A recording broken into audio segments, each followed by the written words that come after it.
بسم اللہ الرحمن الرحیم۔ محترم ناظرین، السلام علیکم ورحمۃ اللہ وبرکاتہ۔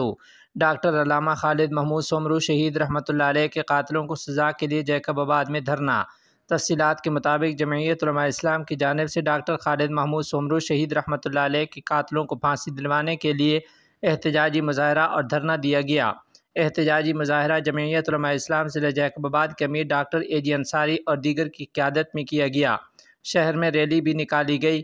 مظاہرین کے ہاتھوں میں بینرز اور پلے کارڈ تھے جن پر شہید ڈاکٹر خالد محمود سومرو کے قاتلوں کو پھانسی دو، شہید کے خون سے انصاف کرو جیسے نعرے درج تھے۔ مظاہرین نے مختلف راستوں پر مارچ کیا، بعد ازاں سرفراز چوک پر دھرنا دیا جس کے باعث ٹریفک معطل ہو گئی۔ اس موقع پر رہنماؤں نے خطاب میں کہا کہ ڈاکٹر خالد محمود سومرو شہید رحمۃ اللہ علیہ کی شہادت کو 9 سال سے زیادہ وقت ہو چکا ہے۔ قاتل گرفتار ہیں لیکن انہیں سزا نہیں سنائی جا رہی۔ انہوں نے کہا کہ شہید ڈاکٹر علامہ خالد محمود سومرو کے وارث ان کے خون کا انصاف چاہتے ہیں۔ انہوں نے مطالبہ کیا کہ قاتلوں کو پھانسی پر لٹکایا جائے۔ محمد رضوان نے مکہ المکرمہ میں لوگوں کے دل جیت لیے۔ تفصیلات کے مطابق Pakistani cricket team wicket keeper اور بہترین بلے باز محمد رضوان کی ویڈیوز اکثر کسی نہ کسی وجہ سے سوشل میڈیا پر وائرل ہو جاتی ہیں۔ محمد رضوان بہترین کارکردگی کے ساتھ ساتھ اپنے مذہبی رجحان کی وجہ سے بھی خبروں میں نمایاں رہتے ہیں۔ ان دنوں وہ قومی کرکٹ ٹیم کی کپتان بابر اعظم کے ہمراہ فریضہ حج کی ادائیگی کے لیے سعودی عرب میں موجود ہیں۔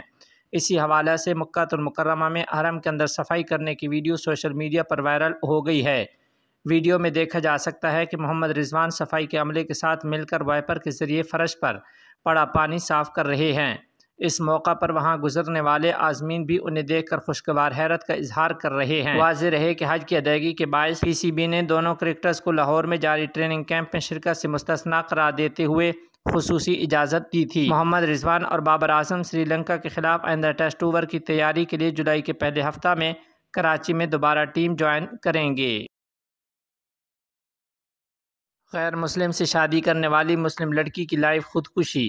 حیدرآباد میں دل دہلا دینے والا واقعہ۔ تفصیلات کے مطابق حیدرآباد میں پیش آئے ایک دل دہلا دینے والے واقعہ میں غیر مسلم سے شادی کرنے والی مسلم لڑکی ثنا نے لائیو ویڈیو چیٹ کرتے ہوئے پھانسی لے کر خودکشی کر لی ہے۔ خودکشی کی وجہ شوہر اور سسرال والوں کی ہراسانی بتائی گئی ہے۔ یہ افسوسناک واقعہ حیدرآباد انڈیا کے ناچارم میں آج صبح پیش آیا، جہاں ثنا نے غیر مسلم سسرال والوں اور شوہر کی ہراسانی سے تنگ آ کر اپنے رشتہ داروں سے ویڈیو کال کرتے ہوئے اپنی پریشانی کو بتایا اور پنکھے سے لٹک کر خودکشی کر لی ہے، جبکہ اسی چھت کے اوپر رہنے والے ثنا کے والدین کو بیٹی کی خودکشی کی خبر نہیں۔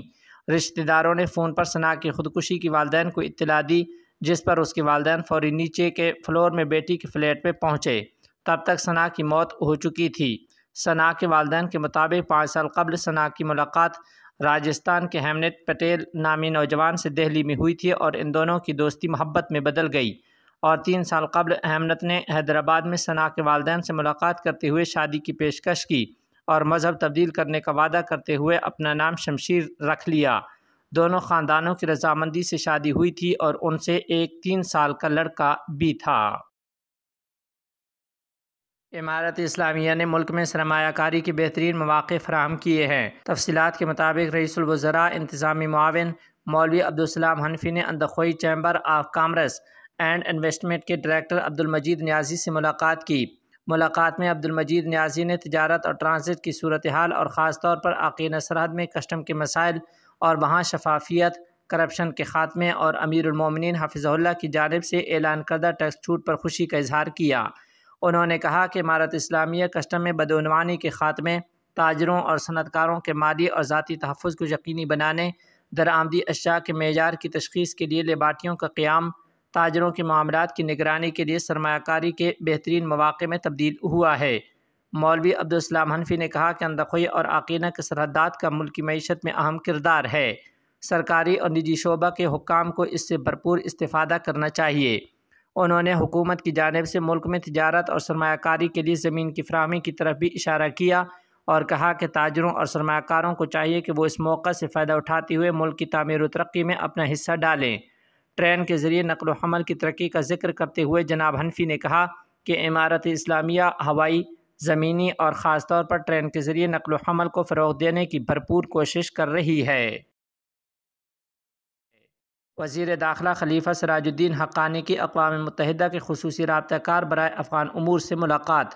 تفصیلات کے مطابق وزیر داخلہ خلیفہ سراج الدین حقانی نے اقوام متحدہ کے خصوصی رابطہ کار فریدون سینری سے ملاقات کی ہے۔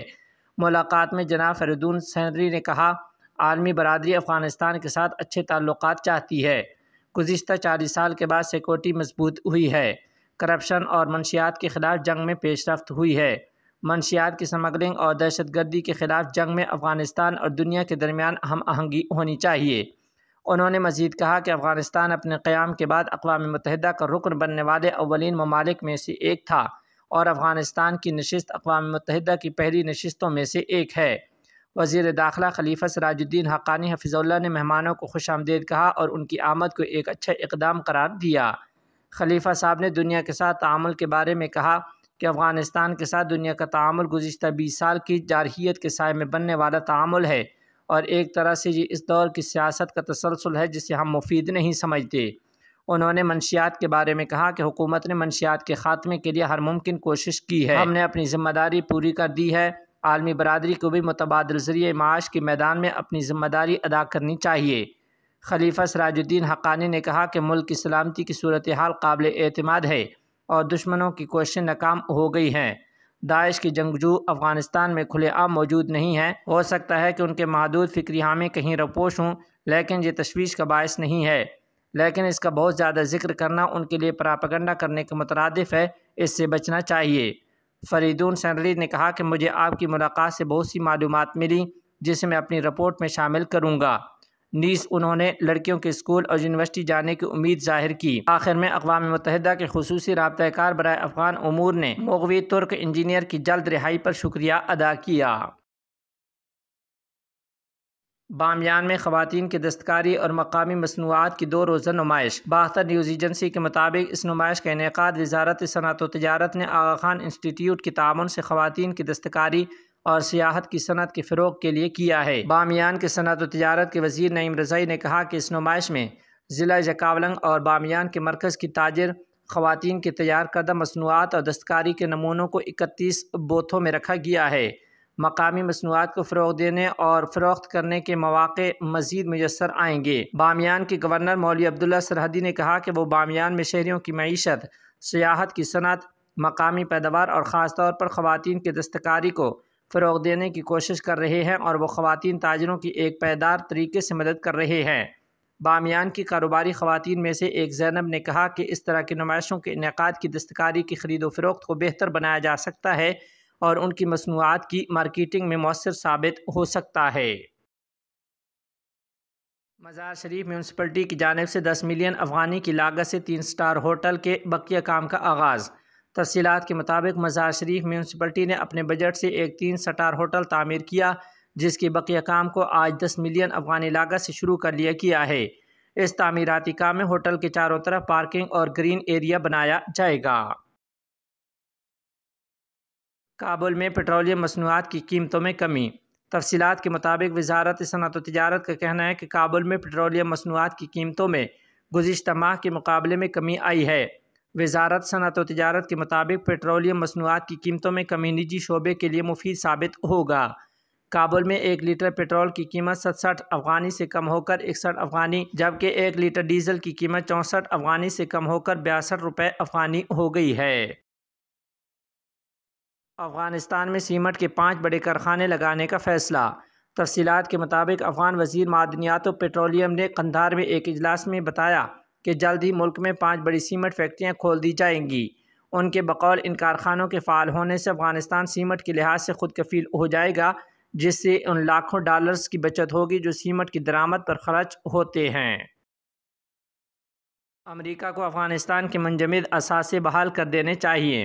تفصیلات کے مطابق چین نے زور دیا ہے کہ عالمی برادری افغان عبوری حکومت کے ساتھ تمام اہم مسائل پر بات چیت کا سلسلہ جاری رکھے جبکہ امریکہ کو افغانستان کے منجمد اثاثے بحال کر دینے چاہیے۔ غیر ملکی خبر رساں ادارے کے مطابق اقوام متحدہ میں چین کے مستقل مندوب جون نے سلامتی کونسل کو بریفنگ دیتے ہوئے کہا کہ افغان عبوری حکومت کے ساتھ عملی رویہ افہام و تفہیم اور باہمی اعتماد کے فروغ اور متعلقہ خدشات پر بات چیت کے لیے بنیادی طریقہ ہے۔ انہوں نے کہا کہ چین روایتی عطیہ دہندگان سے بھی مطالبہ کرتا ہے کہ وہ افغانستان کو انسانی امداد کی فراہمی جاری رکھیں۔ اور ملک میں اقوام متحدہ کی انسانی ہمدردی کی کارروائیوں کو معمول کے مطابق آگے بڑھائیں۔ انہوں نے کہا کہ انسانی بحران کو کم کرنا اس وقت افغانستان کی سب سے اہم ترجیح ہے۔ انہوں نے یہ بھی کہا کہ ترقی یافتہ عطیہ دہندگان کے لیے افغانستان کے لیے اپنی امداد میں نمایاں کمی کرنا اور انسانی امداد کو دیگر مسائل سے جوڑنا ناقابل قبول ہے۔ انہوں نے کہا کہ یہ بھی افسوسناک ہے کہ 2021 سے افغانستان کے اربوں امریکی ڈالر کے بیرون ملک اثاثے امریکہ نے منجمد کر دیے ہیں۔ انہوں نے کہا کہ ہم امریکہ پر زور دیتے ہیں کہ وہ متعلقہ اثاثے فوری طور پر واپس کرے۔ امریکہ کو مختلف بہانوں سے اس میں تاخیر نہیں کرنی چاہیے اور افغان عوام کی تکالیف میں اضافہ نہیں کرنا چاہیے۔